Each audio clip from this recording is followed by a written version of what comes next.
One thing I'm wondering about is what is Twitter going to do for live video now that they're deprecating or closing down Periscope? What's going on there? All right. So, and does this still tweet? Oh, I guess it does. So for a little bit longer, there's going to be a live Periscope video here. I can show you that there, right? There it is. And let's start this officially. We'll go down here. We'll add this. Does this work? Okay, perfect. And stop that. Beauty. All right, so today we're going to be looking at the podcast listing for the Cash Flow Show. Recently switched to transistor.fm. Ready to come back stronger after a year of Ready to come back stronger after a year of pod fade. Any advice for improving is appreciated. All right, so let's start. One positive right off the bat is they have a website. So it's possible to find the show online. It'd be interesting if we go the Cash Flow Show podcast, what shows up in Google. So the Apple Podcast listing is right there. My guess is you could probably get the actual podcast website to show up in search results if you started linking to it from your website. And actually, that's a good point. What does it look like on Apple Podcasts here?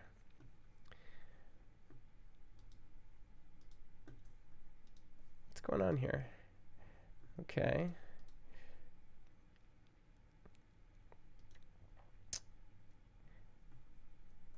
And let's look at it on a variety of things. So here's the Cash Flow Show on Overcast. Here it is on Spotify. It looks like the Apple Podcasts version still has, like, Anchor puts this logo on top of your cover image. And for whatever reason, Apple Podcasts is still showing that.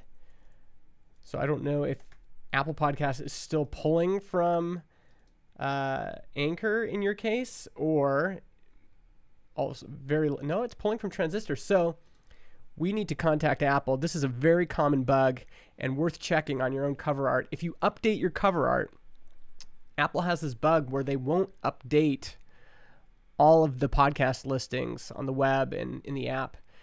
And so the way we're dealing with this at Transistor is we have a contact at Apple that we email and we get them to manually refresh it, and it works.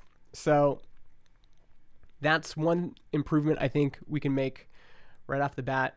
But I'm already seeing some other things I think we can improve here. So let's just open up console here and turn on design mode.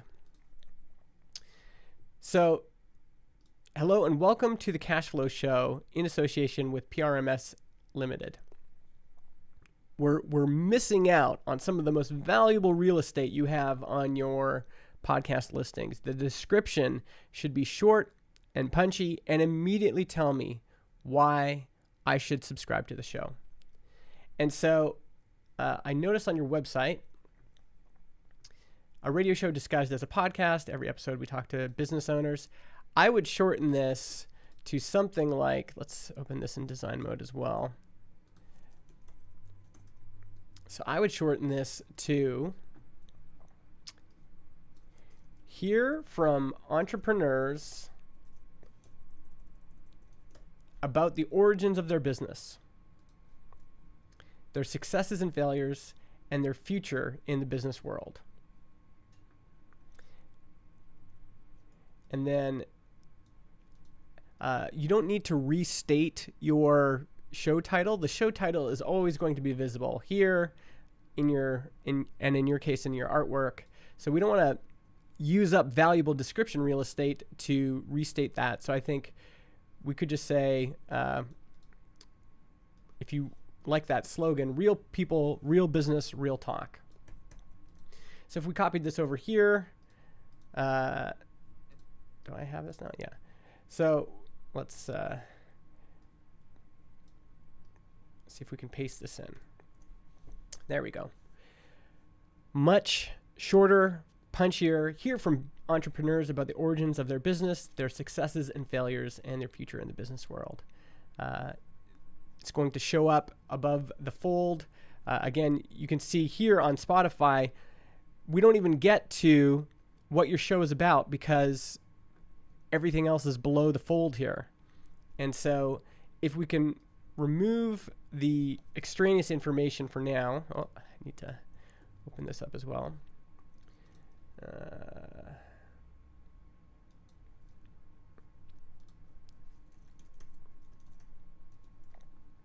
So I can paste in that description here too.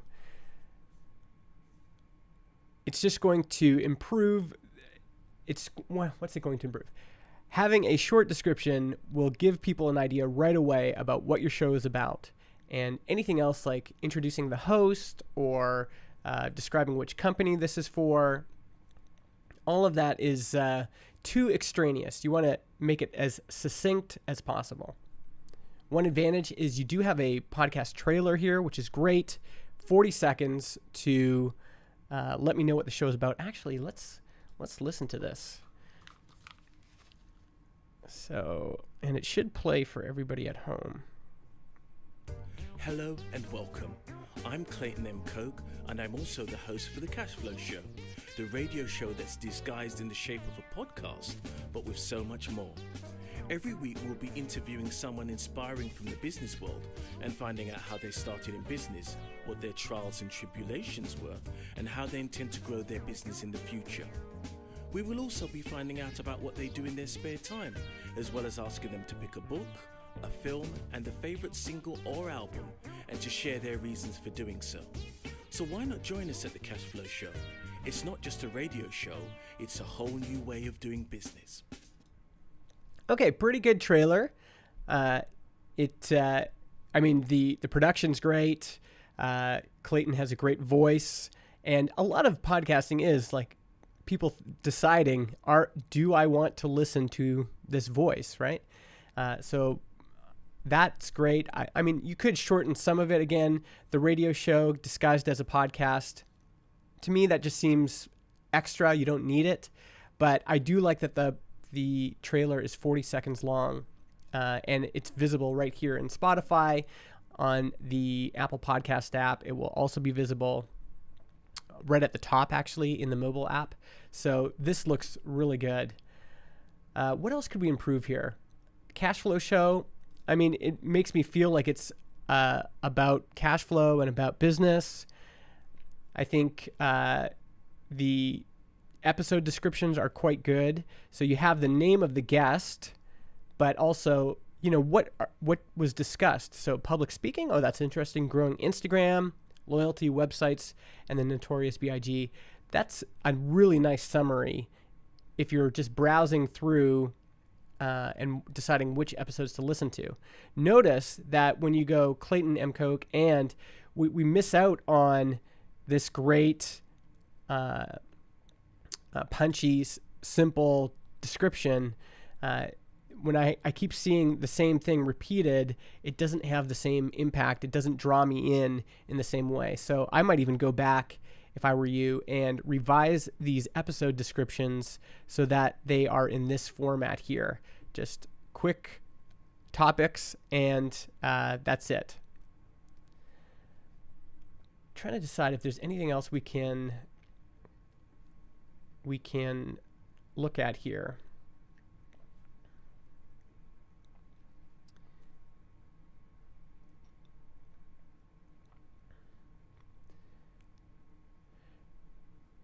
Okay. I mean, there is, it looks like there's a competing show called the Cashflow Academy. Linking to your show from your main website will help. So if you have a corporate website, linking to your podcast website from your corporate website will help just improve where this site shows up in the search rankings. You kind of have to do traditional SEO on your podcast website as well. Again, the description here, I would probably rejig this so that this is at the top. Have the extra information on your about page. So have who the host is, maybe why we should listen to the show. You can even put, if you have any reviews, which is not clear if you have reviews yet. That's another thing to keep in mind, is having people leave reviews on Apple Podcasts. It'll show up in your listing, and that can help with discovery. And I've mentioned this to other folks too, but if you're not already on Podchaser, you can search for Cash Flow Show, and you can claim this podcast as your own. You can have people follow you. You can have folks give you a rating, and it's just another place for folks to find your episodes, to review your episodes, to share your episodes, to leave reviews, to put you in custom lists. And it's not like a massive social network. It's not like you're going to get a ton of traffic from here. But each place you put your podcast, it increases the chances that it is going to be discovered. And there's another one called Podacy that I like quite a bit. And you have to manually submit your podcast if it's not already listed. So, and to be honest, I'm always like trying to figure out where, how you submit a show. It's not immediately clear in the,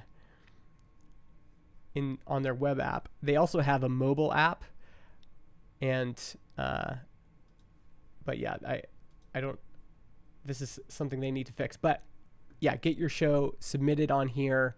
And, this place of all the other places I've seen actually has a really kind of fervent fan base of podcast listeners, and they often share episodes that they find interesting with comments and comments about, I found this chilling or intriguing or horrifying. Oh, this is a question from Jason. It's a pretty good question, actually. How are people finding podcasts these days? Has there been any study on this?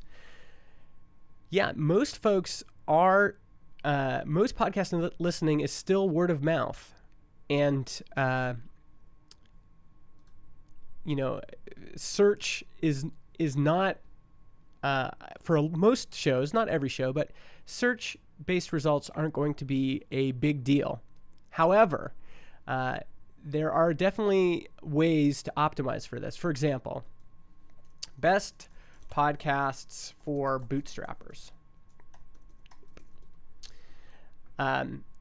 Getting on a list like this, and this is something I've assembled for Transistor, if people are looking for the best podcasts for indie hackers, bootstrappers, getting yourself on a list of similar podcasts can be really helpful. So if you are in, Clayton is in the entrepreneur business space, best entrepreneur interview podcasts. So just do those searches and see what comes up. And you might not be able to get on Inc. magazine, but you might be able to get on this player.fm list, right? So figure out how do you get on this list. And I think in this case, it must be tagging or something like that. But this is number 2 on that search. And so it's possible for you to submit your show and get on here. Let's see. Do I have an account? Let's try this. Line the password. Let's see if I can do this here. Okay. Got it. So if I search for the Cash Flow Show,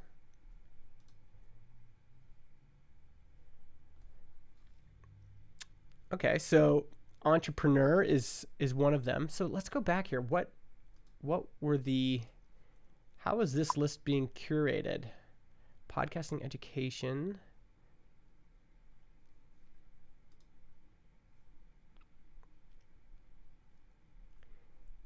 Yeah, it'd be interesting to figure out how podcasts are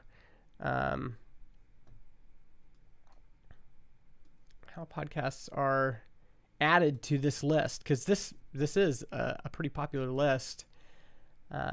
Subscribe.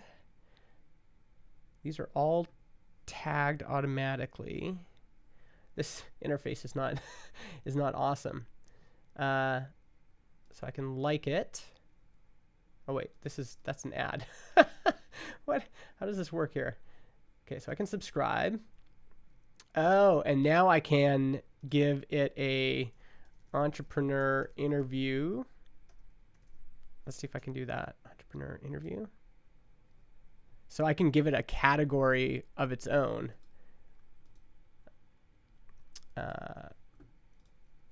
Business owners. So again, things like this can be helpful. It's maybe an hour of investment, and you can maybe get yourself on some of these lists here.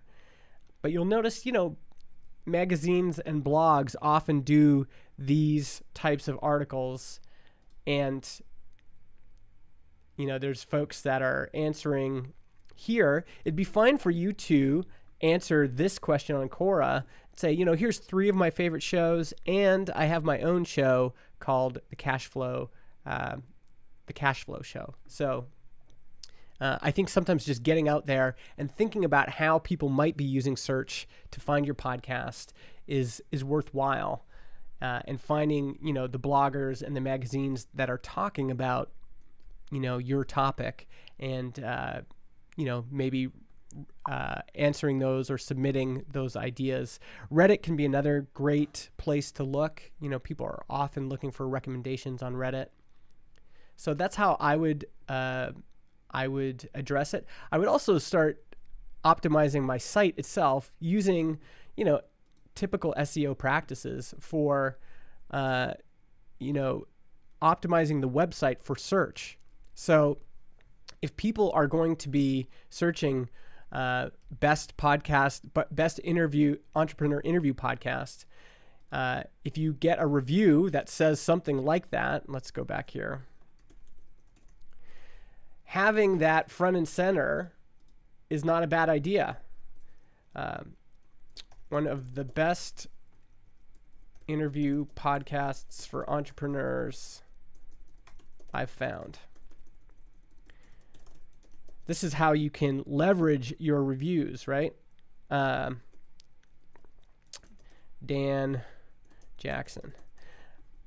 And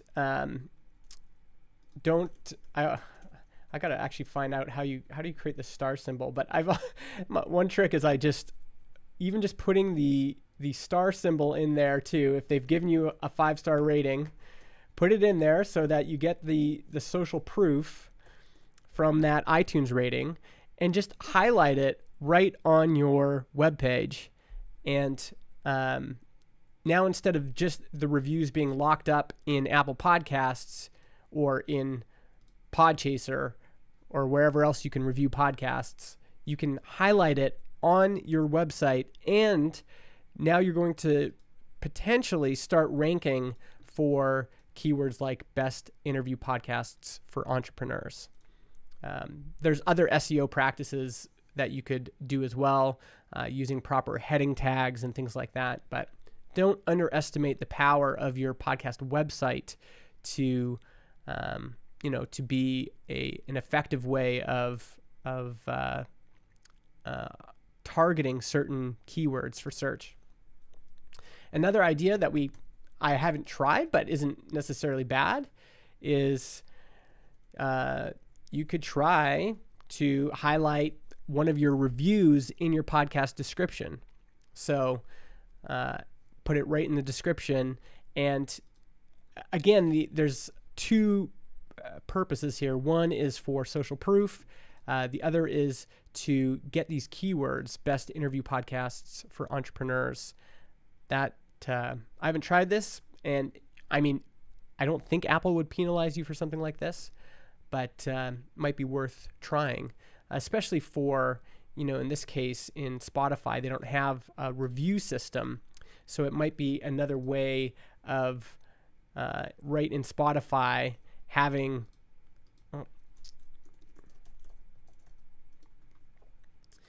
So in Spotify, something like that might work well because they don't have reviews, and having the,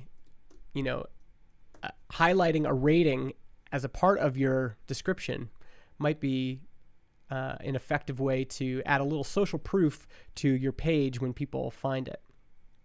Another thing that you shouldn't underestimate is, if you're searching for, search things on all of the platforms. So entrepreneur interview podcast, and just see what comes up.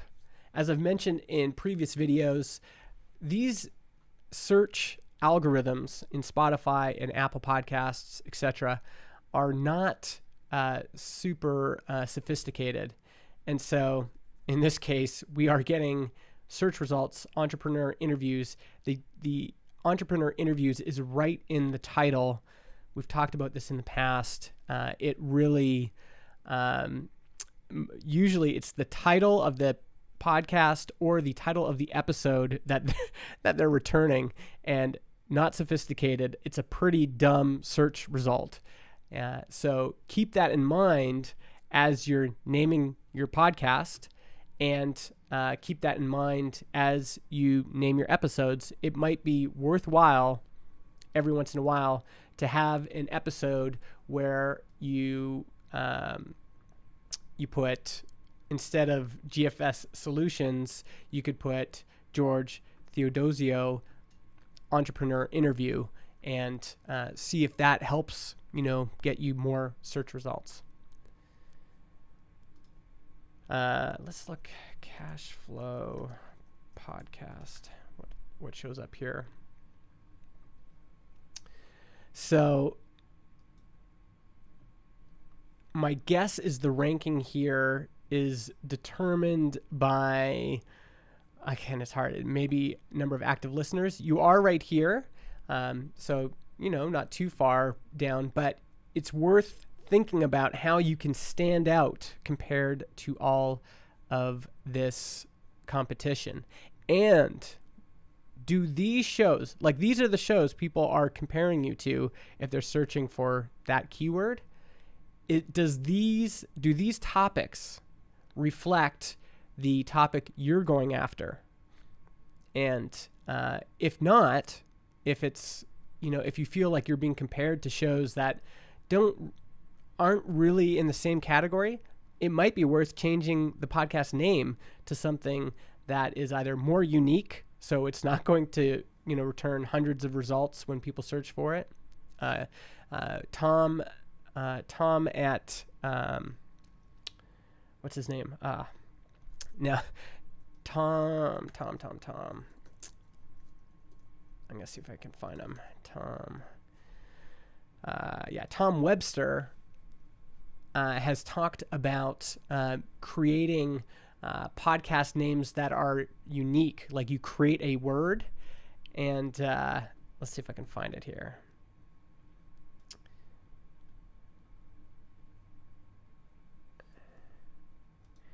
I might not be able to find it live, but here we go. So in this article here, which I can link to in the show description as well, he talks about, you can, in the debrief has tons of results. Flashpoint has tons of results, but one way to improve the discovery problem is to invent a name. And he talks about he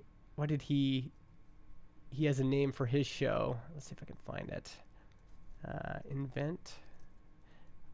Where is it?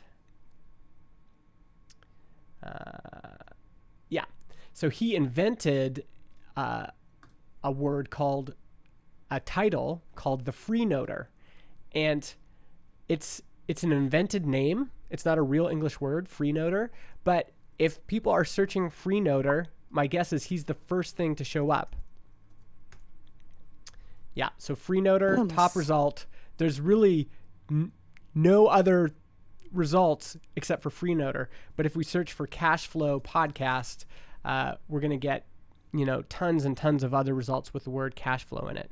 So this is something to consider. You don't have to change the name of your podcast, but it's something to consider when you compare the results for Tom's podcast with a generic term like cashflow. Now, in certain niches, like ours is called Build Your SaaS, it might be helpful because if people are looking for podcasts about SaaS, then you want to be compared to all of the other shows with the name SaaS in it, right?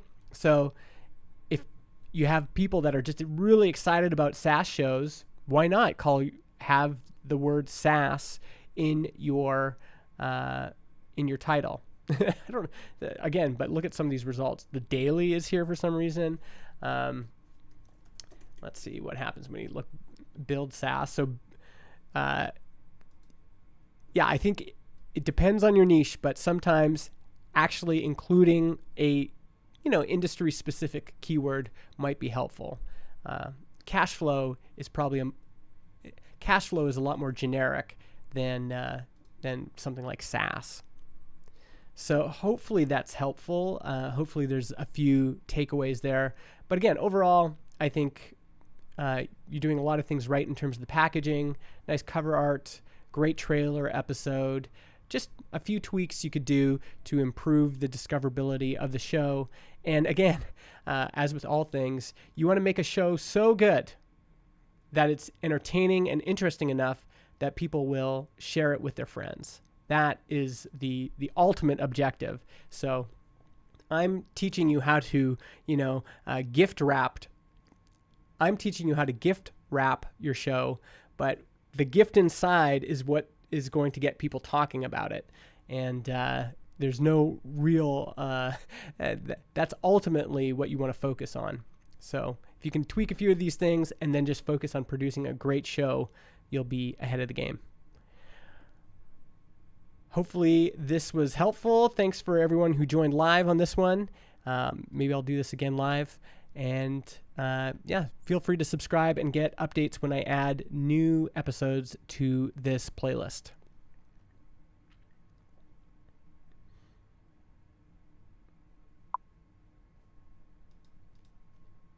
Hey, great to see you. Yeah, hopefully that was okay. I haven't tried doing these reviews live before, so I'll probably cut this video up when I actually put it on YouTube. But seemed to go okay. Oh, nice. Yeah. Sometimes in the moment, the one thing that's hard about being live is you're kind of working your way through it, and it's not always super smooth. But the good thing about live is it adds this pressure where I have to kind of think on my toes, and sometimes that pressure produces ideas that I wouldn't have had if I was just kind of plodding along and doing things in a pre-recorded way. So yeah, seems helpful. Any other questions for folks that happen to be watching live before I go?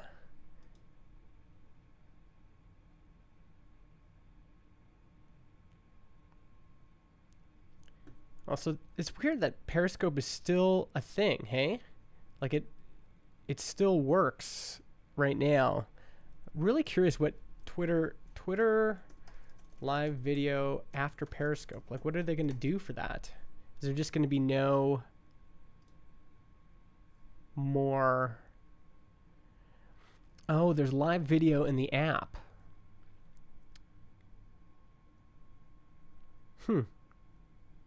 So I wonder if this Periscope stuff, like, am I still going to be able to...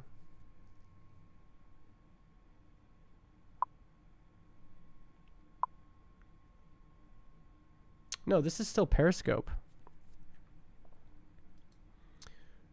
Yeah, it's still here.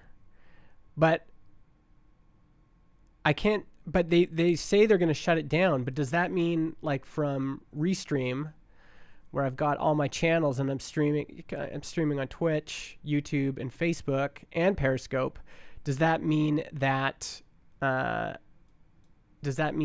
is not going to be a thing after Periscope is done?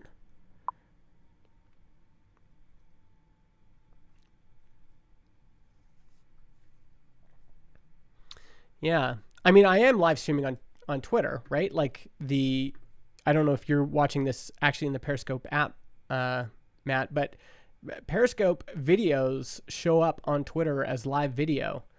So I don't know what's changed now.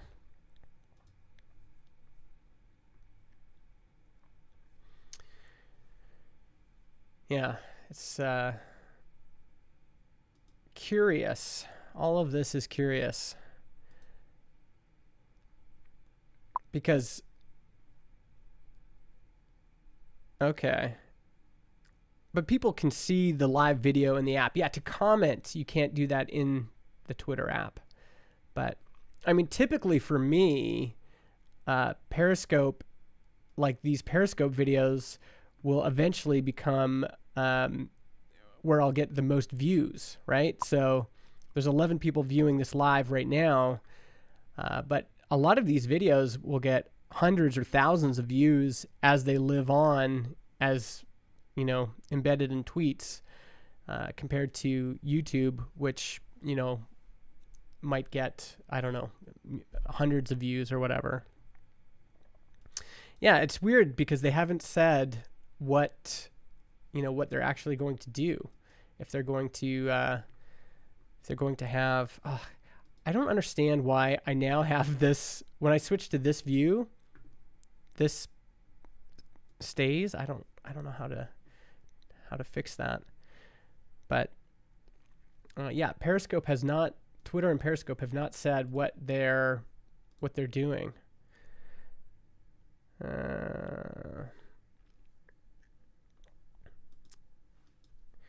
Is Periscope being shut down? It says, yeah, Periscope is officially shutting down.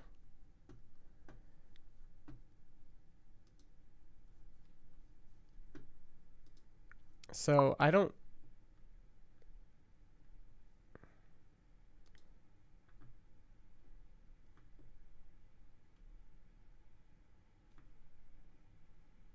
So I don't know if that means that live video is, if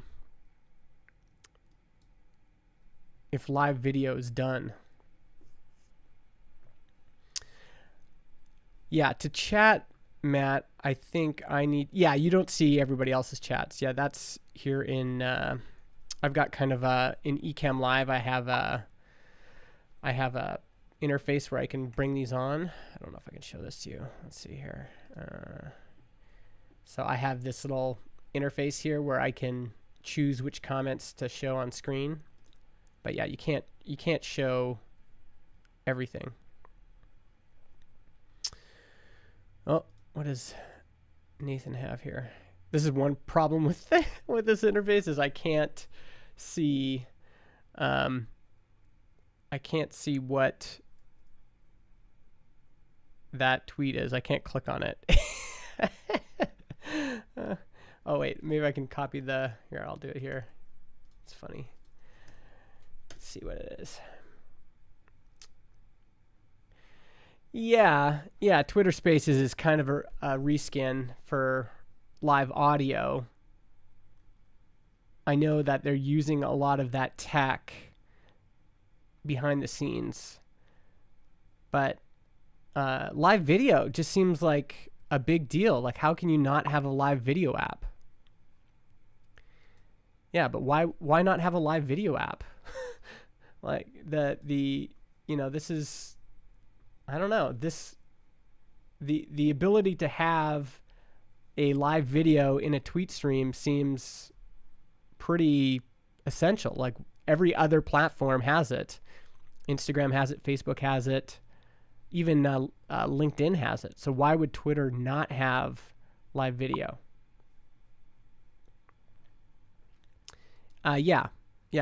Periscopes live forever. So if I go to my account, how come I'm not logged in? That's hilarious.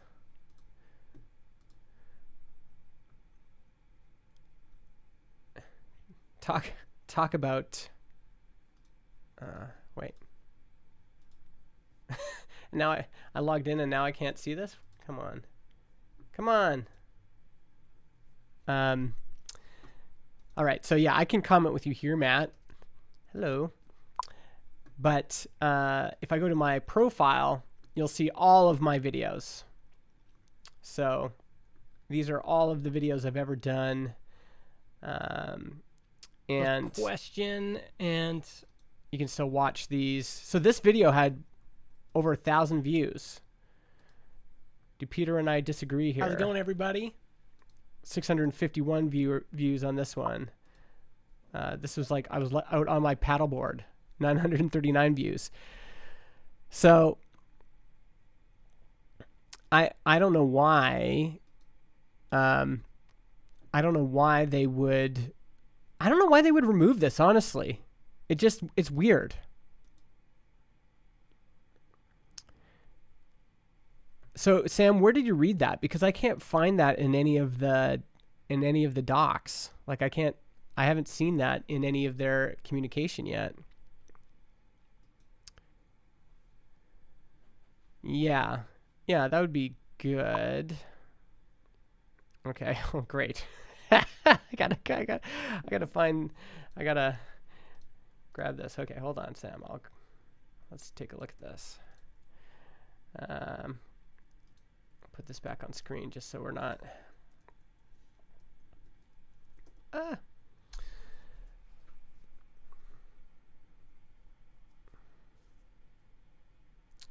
Users can still go live on Twitter, but they won't have a dedicated space to store past streams. They'll only live within the tweet. Okay, so maybe it'll integrate live streaming in fleets. Although I hope that means that we don't get forced to use portrait video. Because one of the things I like about these live Periscope videos is that they're landscape and they look great in a tweet. Like this is great. Why change this? So this has something to do with squad. Okay. And the other thing is live video is huge for Twitter right now. Like that's how I watch like the inauguration and everything. When they have these, they'll have live videos in the sidebar here. So why would you, I don't know.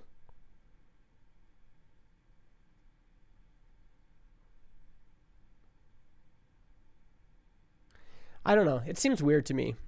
If I was Twitter and I had Periscope, I wouldn't shut it down. I would just rejig it. So yeah, maybe lose the idea of this being a separate social network, but why not allow people to go live, keep their videos in an archive, allow people to rewatch videos easily. Yeah, it's weird to me. The one thing it could be is I wonder if, I don't know if you folks have access to studio.twitter.com, but any video I upload, I have access to here, right? I can filter by all my video, but this is video I've uploaded. It's not live video. So yeah, will I get live video in here now as a producer? That would be good. That would be nice. And be able to view my analytics on that. So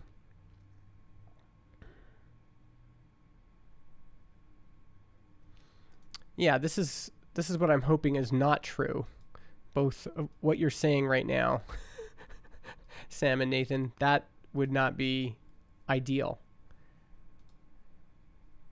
Like you got to it's the folks that are using these broadcast suites like Restream that are, we're the folks you want to, like, we're going to go live a lot, right? We want to use this stuff. So why, I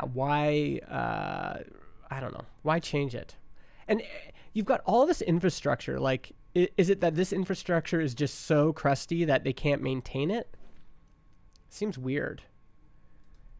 And then all of these videos, I mean, all of this stuff is saved on YouTube, but again, like a lot of these videos have 1,000 views. Like, why not keep them around? I don't know. It's interesting though.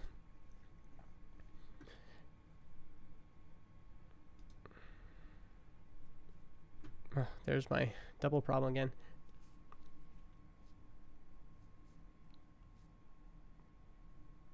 Yeah. All those news programs are definitely using something, they're using something. So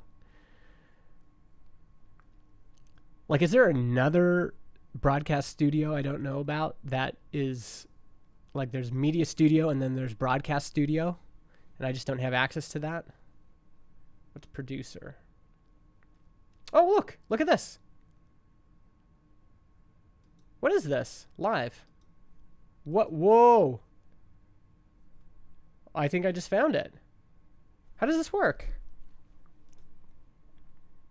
Look at this. You can choose. So if I choose this, does it?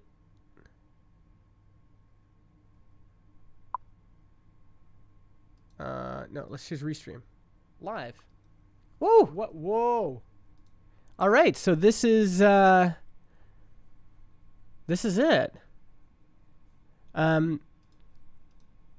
Yeah, this is a thing. Whatever. I can remove that later. Anyway, that's pretty crazy. Sweet. Well,